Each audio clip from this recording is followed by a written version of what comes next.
What if founder conversations feel less like an interview, more like a brunch with a friend? Welcome to Brunch with Boss, the tastiest way to learn from the bold in business. Few people chase deals, few create ecosystem. Our guest today is the latter. With Scope, he is turning curated connections into catalytic capital for India's startup founders. He is not your typical VC, he is the bridge between builders and believers. Today, we brunch with young prodigy Sai Kiran Appala, founder and CEO of Scope.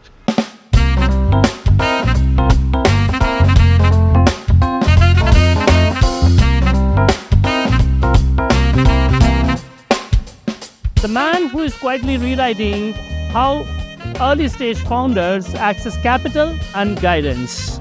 Let's head to the brunch with our guest today.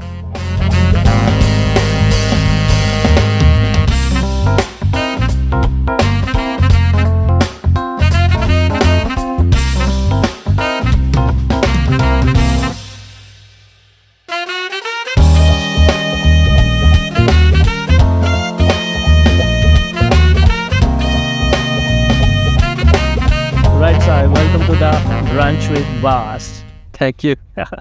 So, how are your mornings usually? I'm more of a night owl. I mean, my mornings I'm sleeping.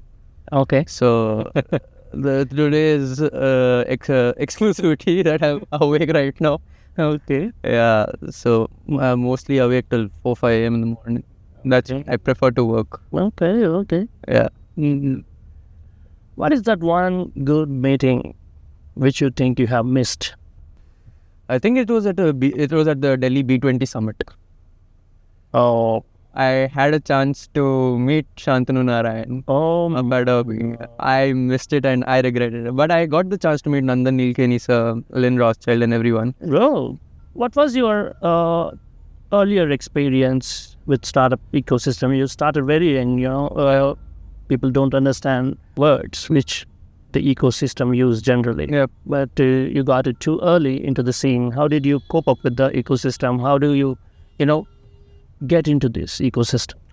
I mean, like being a youngster, I was more of, this tech savvy person. Okay. I got familiar with the term, something called angel investor.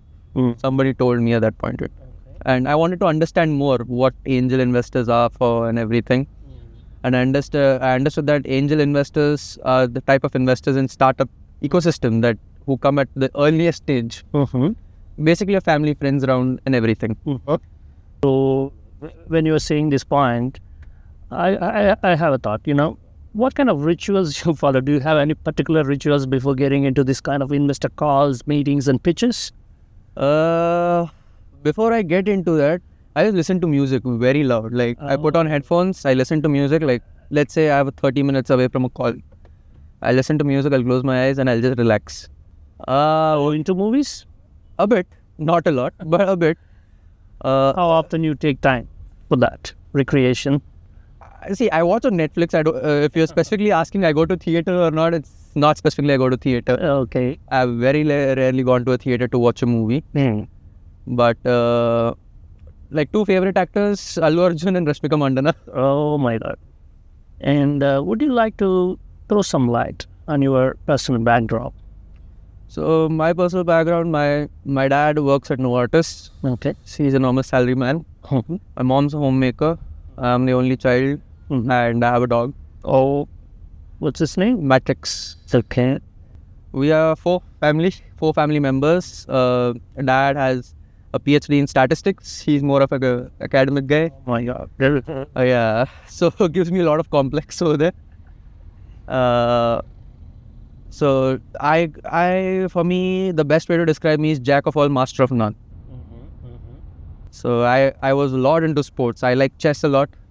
Yeah, I came to know. Yeah. Well, since you're mentioning chess, which piece you like most in that entire? Pawn. Why? Pawn is the most underestimated piece, but once it reaches the last rank, it can turn into anyone it wishes to. So pawn is an underestimate, but the most powerful at the end game. And how do you unwind yourselves after a crazy week or a day? The best thing what I feel I do is, is just I put my phone on airplane mode. A lot of people complain that during the weekend it's tough to reach out to me because I just switch off my phone, put my phone on airplane mode, and I prefer when I consider it my me time. Oh. No matter what problem it is, if that 1 hour is my me time, I don't want anyone reaching out. Coming to the accolades and applause, since early you have receiving all this applause and accolades from the various walks of life and business forums and all, how do you keep yourself grounded and humble? So, I mean, people have been very kind to me. Mhm. The best way to keep grounded is just don't think. If you want a long journey, just don't think about what you have done. I best avoid it. Anything to do with the politics? Mind? Do you have any interest towards it? Politics. I mean, do you follow I do. I have to. politics and I do have to follow geopolitics situation. But looking if like right now the US India situation, if we look, I mean, a lot of people are tensed, but for me it's I can see the biggest opportunity here, like about retaining Indian talent, and the second thing is the situation just made India realize how important and powerful they are. We are approaching the venue, and Lovely. let's have a good, delicious brunch and get to the main brunch convo. Done.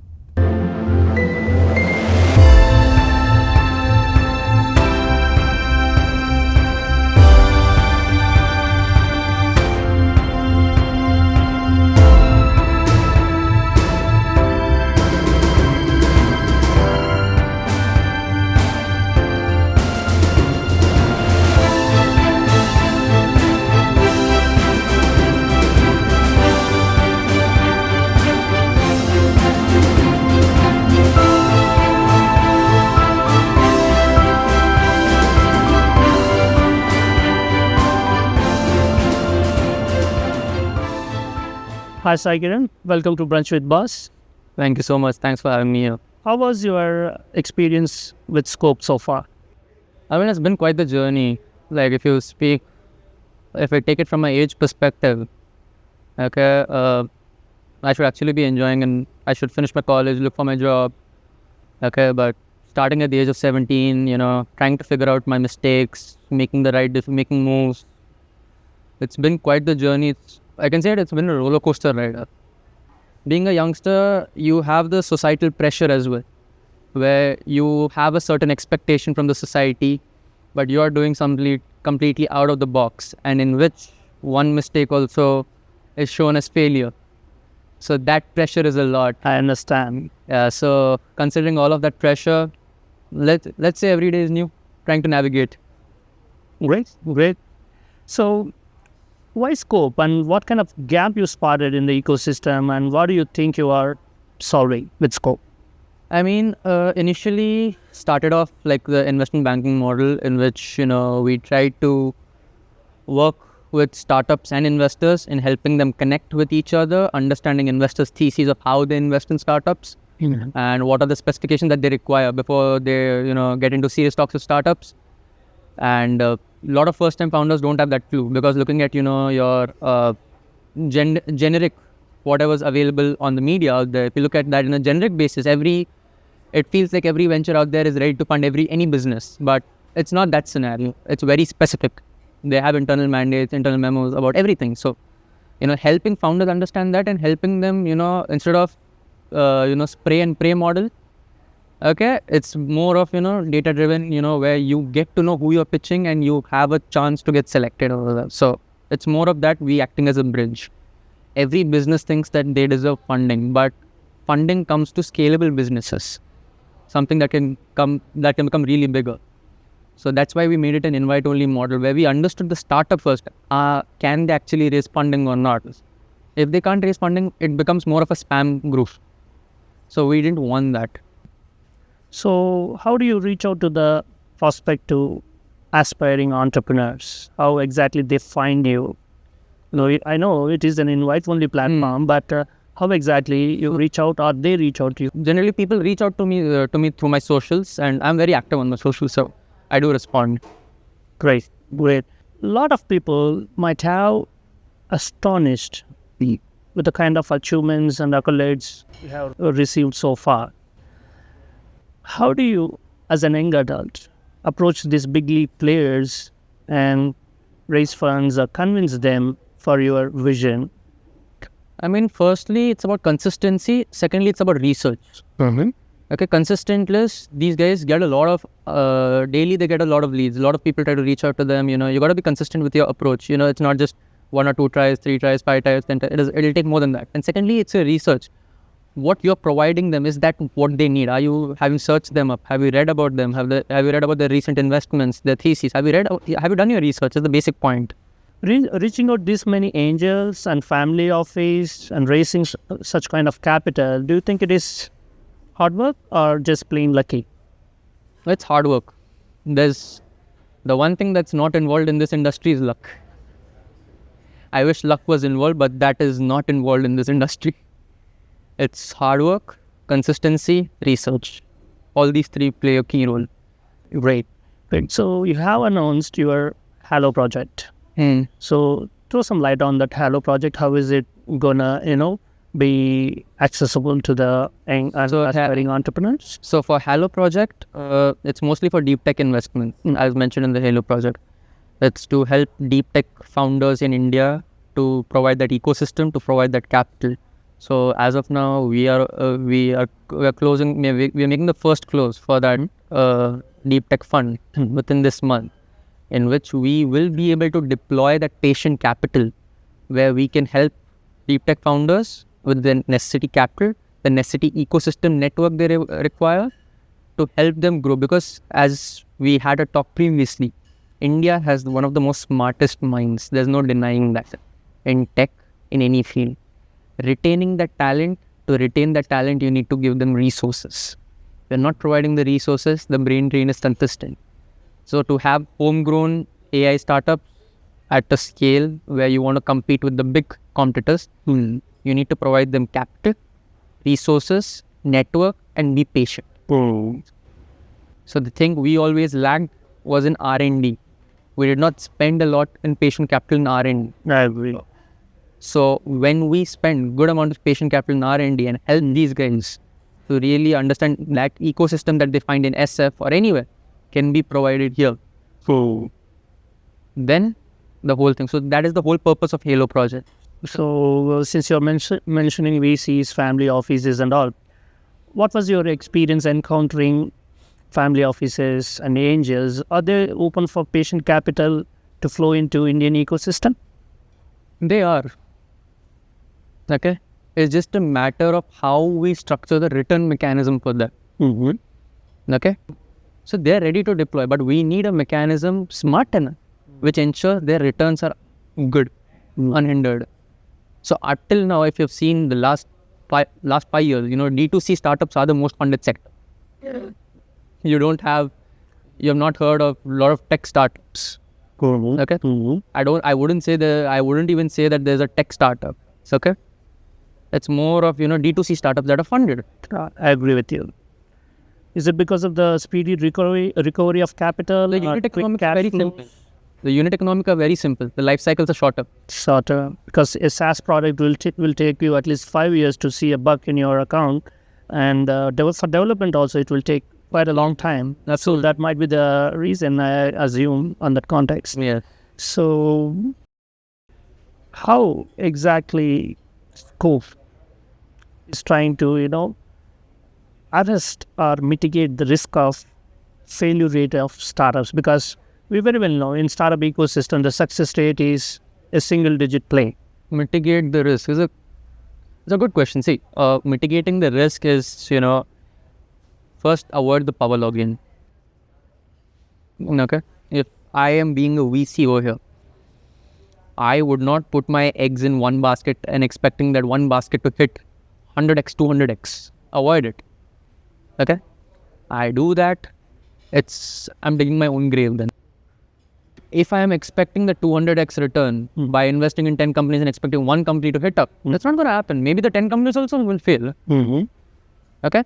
I got to be smart enough where I got to pick 10 companies at an early valuation and see that I get a middle exit at least. Not wait for a unicorn exit. If that happens, that's basically I'm betting on the founder, unicorn exit.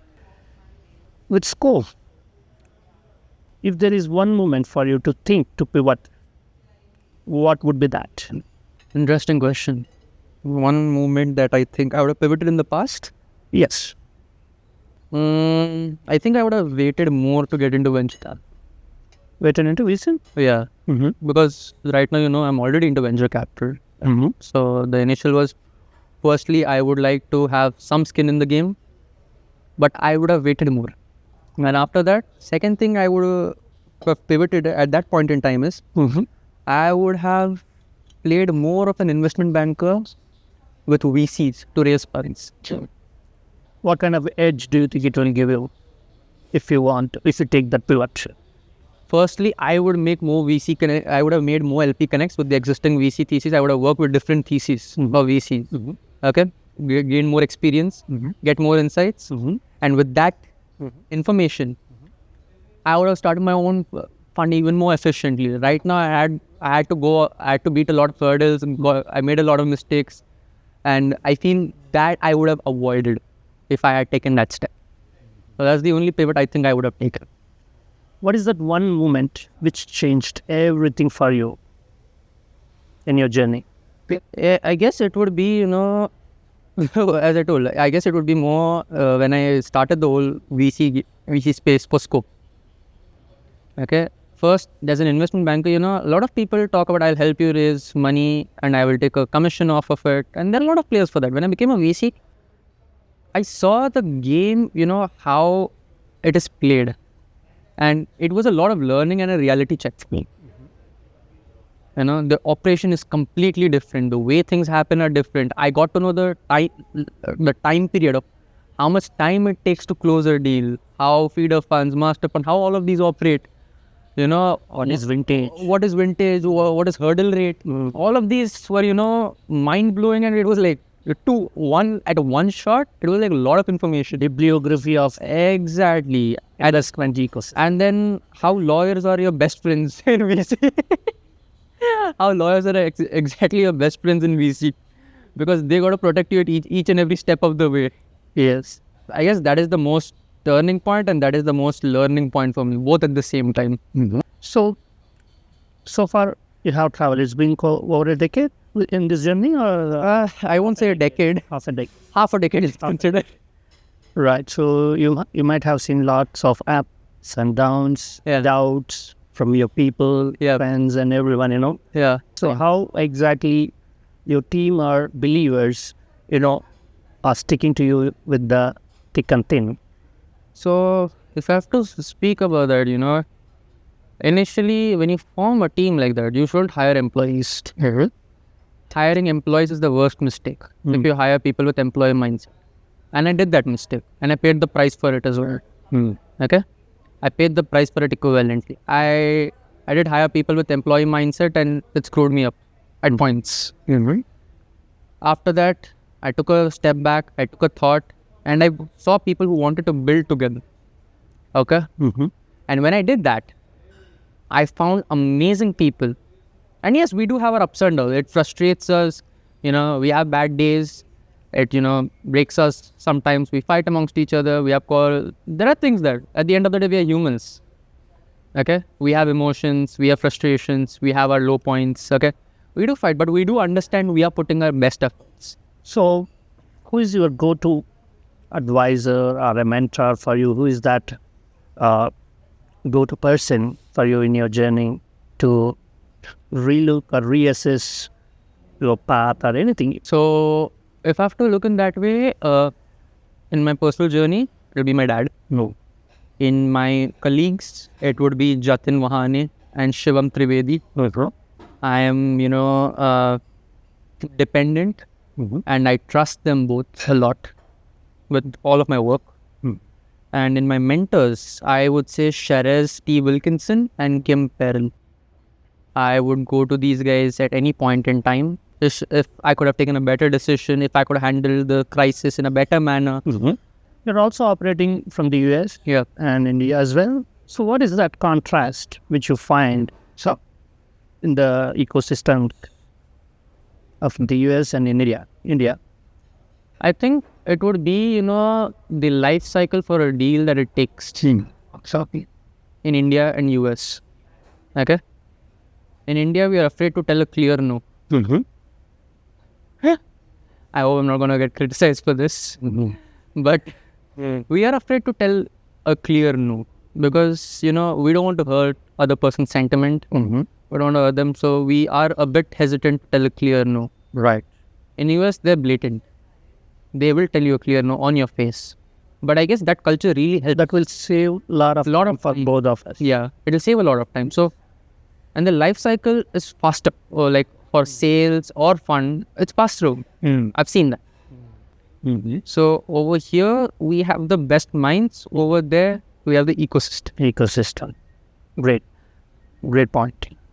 So you have been interacting with a lot of family offices in the cross-border in the Middle East and in Havens as well. But how exactly, what is their point of view on Indian ecosystem? I mean, if they...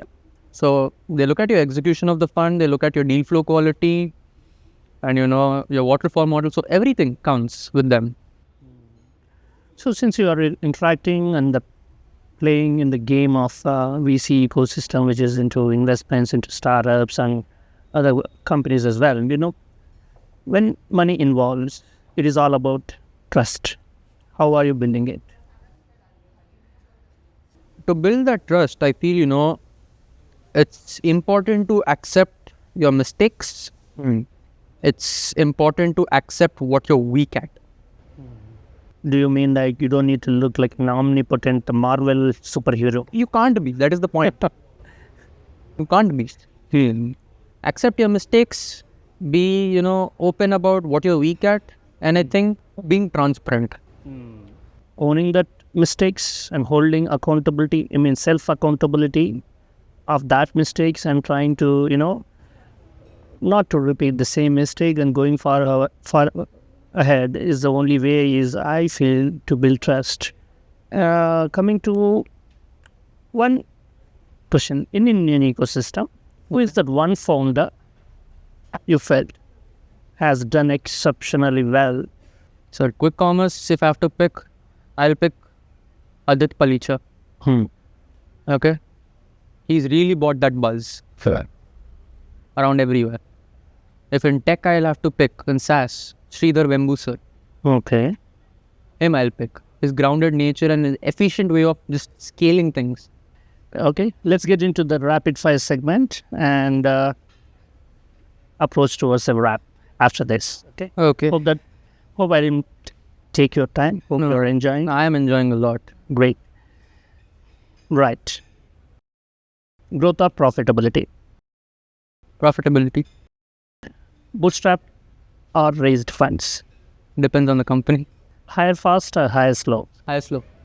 One tool you can't run your business without? Carter. Device? Phone. Speed or perfection? Speed. Your current runway in days? There's a year left. Okay. In one line, what's your company's mission? Promote startup showers instead like baby showers. Okay. Customer feedback, would you like it sugar-coated or brutal honesty? Be brutal honest. Okay. One word for your competition. All the best. Would you sell your startup tomorrow for 100 crore? No. Team lunches or solo deep work? If I've spent good time with team and done, then solo deep lunches. So if you weren't a founder, what would you be? Dancer. So what's harder, fundraising or hiring? Fundraising. So one founder myth you want to kill. We are not gods. Now the fun session begins. Okay. Yeah. Chai pe chacha or coffee and samosas? Coffee and samosas. Investor call or team party? Team party. Would you love to wear your branded Scope merchandise? I would. Yes, that's worst pitch deck slide you have seen. Worst was a EV startup. LinkedIn or Instagram? Instagram. Open office or corner office? Open office. Favorite startup buzzword? Funding. If your brand was a movie, what's the genre? Horror. Would you rather lose your phone or your laptop? My laptop. One thing you wish people knew about your job. Nightmare. Is AI threat or an opportunity? Depends on how you use it. Okay. Well, smart answers, huh? Will you ever retire from building? See, I've chosen to be a founder, so I can never retire from that. Right.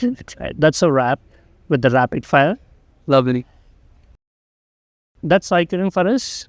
Building capital isn't more about money, it's about patience, persistence, and meaning. Scope isn't a network only, it's a mindset. And a big shout out for our experienced partner and host, CO2 Brew House, the new destination for happening in Hyderabad. And our gifting partner, Naila Air Water. Our ecosystem partners, Giant Leaps and Optane, and our production crew, ClipHire. If it resonates with you, hit like, subscribe, and follow Brunch with Boss.